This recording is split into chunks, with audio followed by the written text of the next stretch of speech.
I'm going to shift focus to, well, the FMCG space, and I want to talk about a handful of these names because that's where we are, in fact, continuing to see positive traction.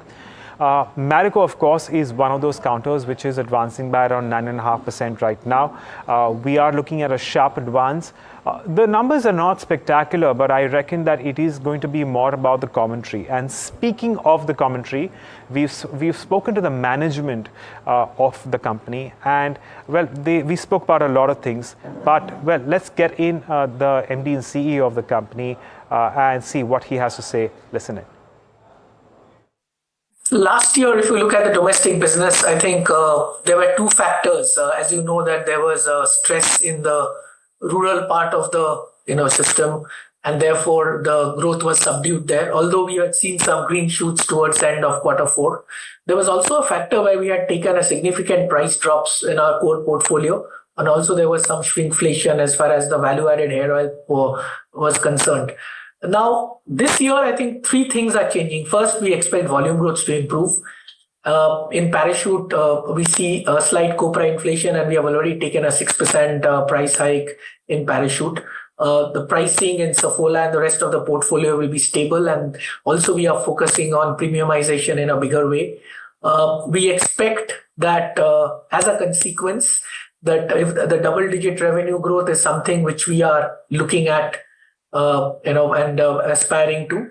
And there would be obviously volume improvement versus last year, but there will be some that will come through both pricing and mix. So, Mr. Gupta, I want to understand from you now going forward, do we see our margin sustaining at this 19% level, or we see some signs of improvement? Because if we look at our overall food portfolio and even the digital portfolio, we're expecting some kind of a strong growth outlook here, even double-digit margins by FY27. So what is the medium-term outlook looking for over here? Look at this year, last year, we peaked our margin at around 21%. And as you know, that obviously there were some tailwinds as far as input costs were concerned, in addition to the cost improvement initiatives which we took. Because of our diversification, we continue to invest behind the portfolio growth, and therefore the A&P will be at a 10% level. Given that there is slight inflation, I think this in FY25, we don't see margin expansion. But if there is double-digit revenue growth, as long as the bottom line grows in tandem with that, we should be happy. Having said that, over the next 3 years, a combination of different things, whether it's an international business mix, your premiumization, and a significant improvement of the entire digital business and food's profitability, obviously the margin will continue to expand. Having said that, I think this year, as I said, because of slight inflationary pressures, I don't see absolute margin expansion. Having said that, I think we will ensure that we continue to deliver double-digit bottom line growth also. All right, so for this year, we do not see room for much of a margin expansion. But now let me slip into the value-added hair oil segment, wherein we have seen about a 7% of a value decline. So a couple of things that I wanted to clear out here. First is, when can we expect this pricing pressure that we are looking at with the high competitive intensity going down? And also you mentioned some sluggishness in demand. So A is the value part, which you're going to address first, but how is the volume growth looking at in this portfolio? As far as value-added hair oil is concerned, we have a value share which is much lower than volume share, and therefore our focus is to drive value growth and value share. Last year, there was significant competitive intensity at the bottom of pyramid where we have a high share, and also the fact that because of inflationary pressures, there was some shrinkflation taking place and also some downgradation taking place. Now, in the last quarter, what we have seen is that in the mass premium and the premium segment where we do have a lower presence, that part of the segment we have been investing, and we are starting to get growth in terms of volume and market share. We'll continue to focus on that, and therefore, as the shrinkflation anniversarization ends sometime this quarter, we expect the value growth to turn positive in the value-added hair oil segment. And what about the volume growth, if you can just add on that as well? Again, as I said, it depends, but definitely we should be getting some volume growth. But definitely, as I said, that the first thing which will start happening is the value growth turning positive. All right. Now I want to focus on one of your new initiatives, or rather the new project Setu, which is in one of the key objectives here is to increase your distribution reach, or rather your direct reach, by scaling up the general trade category. How in general does this benefit the overall company level again, and how will this lead to the expansion also going forward? If you look at our portfolio, we have a significant amount of, and this will continue to do that, although while our diversification is on a very strong trajectory, that our core business will be a significant, not only some part of the growth driver, but a significant component of our business. And as you know that the mass businesses, direct distribution is a source of competitive advantage. Perhaps what happened between 21 and 24 when we focused on diversification, we didn't, our expansion and distribution somewhere took a pause. We believe that our indirect to direct reach is far, it's very high, that ratio. We need to reduce, and therefore that 1 million direct reach, which has remained stagnant for the last 4 years, we will want to do a step jump and move from 1 to 1.5 million. What it does for us is improves the quality of distribution, because there's direct reach, which will drive far more range selling assortment. It will help weighted distribution of our challenger brands. And also what it will also do is some part of the growth, we are also focusing on driving food and premium personal care distribution in the urban direct retailing.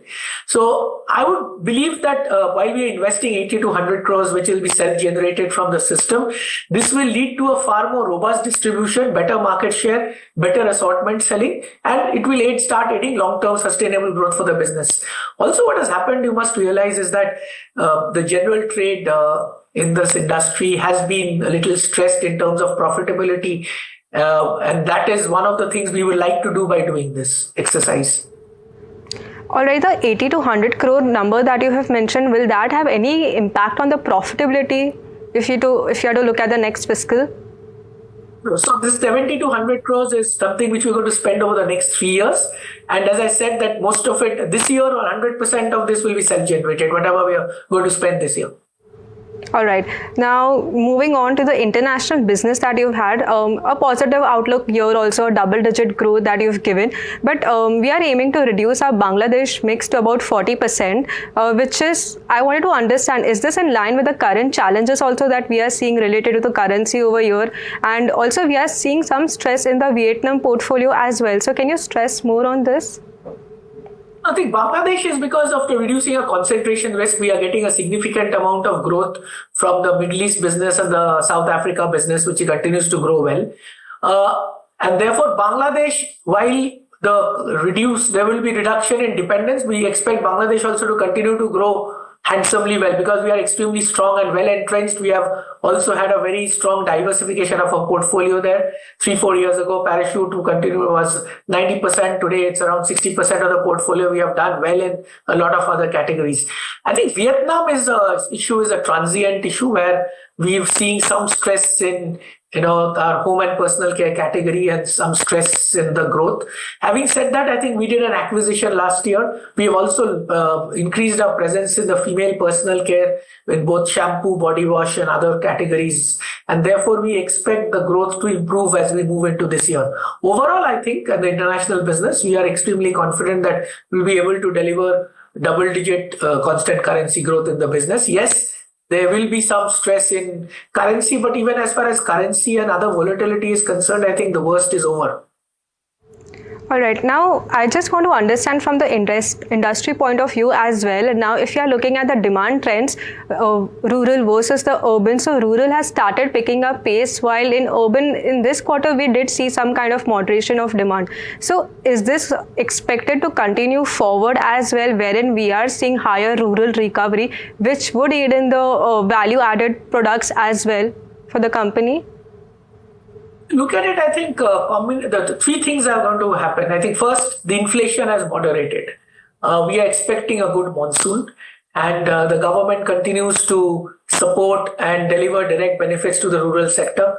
We believe that therefore the rural sector is expected to start growing. Obviously, we have had 4 to 6 quarters of very, very stressed growth as far as mass consumption is concerned.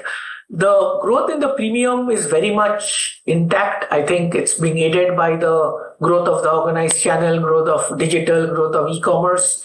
And I think the other segment which is done very well is food. As you know, in India, packaged food penetration is very low, and therefore there continues to be a long runway as far as food is concerned. Obviously, sometimes the base effect or the inflation impacts growth. But overall, I believe for the sector this year, volume growth will be better than what it was last year. All right. Thank you so much for joining. That was my final question, Mr. Gupta. And we will stay in tuned and to know more about how the outlook looks forward in FY25 as well. Thank you so much again for joining in. Sure. Thanks for having me.